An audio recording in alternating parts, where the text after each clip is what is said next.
Hi friends, నేను మీ ఉషాని. ఈరోజు మన రెసిపీ వచ్చేసి చికెన్ పకోడీ. పైన క్రిస్పీగా లోపల జ్యూసీగా ఎలా చేసుకోవాలో చూద్దామా. నన్ను కొన్ని రోజుల నుంచి చికెన్ పకోడీ చేయమని అడుగుతున్నారు. నాకు కుదరక చేయలేదు, అందుకని ఇప్పుడు చేస్తున్నాను. మీకోసమే చేస్తున్నాను. అలాగే మన ఛానల్ ఎవరైనా కొత్తగా చూసినట్లయితే లైక్ చేయండి, షేర్ చేయండి, కామెంట్ చేయండి, బెల్ కొట్టండి, సబ్స్క్రైబ్ చేసుకోవటం మర్చిపోమాకండి. అలాగే ఒకసారి చూద్దామండి ఎలా వచ్చిందో. పైన క్రిస్పీగా లోపల జ్యూసీగా పర్ఫెక్ట్గా వచ్చింది కదా, చూస్తుంటేనే తినాలనిపిస్తుంది కదా.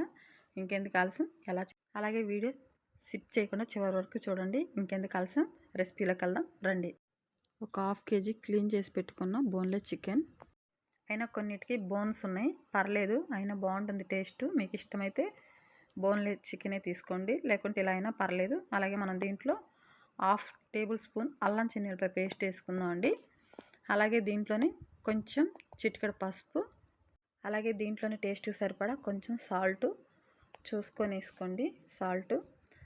అలాగే దీంట్లోనే 2 టేబుల్ స్పూన్లు మైదా పిండి వేయటం వల్ల స్మూత్గా బాగుంటుంది, పైన క్రిస్పీగా లోపల జ్యూసీగా ఉంటుంది.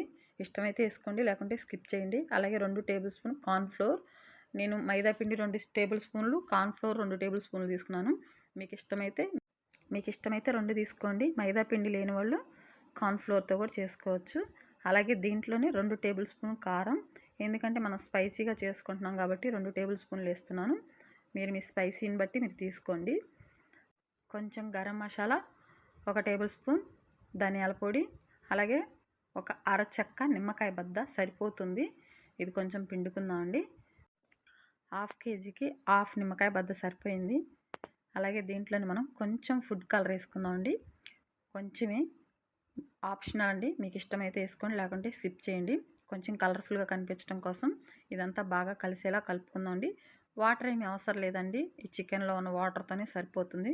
మొత్తం ఇలా మ్యారినేట్ చేసుకొని, ఈ మ్యారినేట్ చేసుకున్న చికెన్ని 1 గంట పాటు ఫ్రిడ్జ్లో పెట్టుకోవాలి. ఫ్రిడ్జ్ లేని వాళ్ళు ఒక గిన్నెలో నీళ్ళు తీసుకొని ఆ గిన్నె పైన దీన్ని పెట్టేసి మూత పెట్టేసి ఒక హాఫ్ అన్ అవర్ అన్నా ఉంచుకోవాలి. అలా చేయటం వల్ల పైన క్రిస్పీగా లోపల జ్యూసీగా పొరలుగా బాగా వస్తుంది చికెన్. తప్పకుండా ట్రై. ఈ చికెన్ని నేను 1 గంట పాటు ఫ్రిడ్జ్లో పెట్టుకొని తీసుకున్నాను. ఇప్పుడు మనం డీప్ ఫ్రైకి రెడీ చేసుకుందాం అండి. ముందుగా స్టవ్ వెలిగించుకొని బండి పెట్టుకుందాం అండి. దీంట్లోనే డీప్ ఫ్రైకి సరిపడా ఆయిల్ తీసుకుంటున్నాను. అలాగే మీరు చూసుకొని తీసుకోండి. నేను హాఫ్ కేజీ సరిపడా తీసుకుంటున్నాను. కొలత ఏమి లేదండి, మీరు తీసుకునే దాన్ని బట్టి ఆయిల్ తీసుకోండి. అలాగే ఆయిల్ కొంచెం వేడైన తర్వాత మనం మ్యారినేట్ చేసుకున్న చికెన్ పీసెస్ని ఇలా ఒక్కొక్కటిగా వేసుకోవాలండి. నేను కొంచెం పెద్ద సైజు తీసుకున్నాను, మీకు ఇష్టం లేకపోతే కొంచెం చిన్నగా తీసుకోండి. మీ ఇష్టం, పెద్దగా తీసుకున్నా పర్లేదు, చిన్నగా తీసుకున్నా పర్లేదు. నేనైతే పెద్ద సైజు తీసుకున్నాను. మొత్తం ఇలా వేసుకొని పెట్టుకున్న తర్వాత ఇవి కొంచెం లైట్గా ఫ్రై అవ్వాలి. ఒకవైపు ఫ్రై అయిన తర్వాతే రెండో వైపు తిప్పుకోవాలండి.